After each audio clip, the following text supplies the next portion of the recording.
إلى برشلونة. فابريزيو رومانو يوضح حقيقة تقارير عودة ميسي إلى برشلونة، حيث قال الصحفي فابريزيو رومانو: من التقارير التي أشارت إلى إمكانية عودة النجم الأرجنتيني الكبير ليونيل ميسي إلى ناديه السابق برشلونة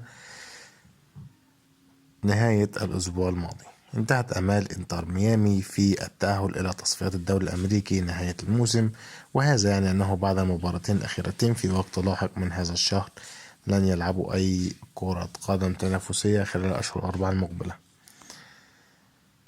رومانو يقلل من فرص عودة ميسي إلى برشلونة. كانت هناك شائعات قد انطلقت مؤخرا بأن ميسي قد يعود إلى برشلونة في يناير، حيث يمكن أن يلعب على سبيل الإعارة في الفريق الكتالوني لمدة 6 أشهر.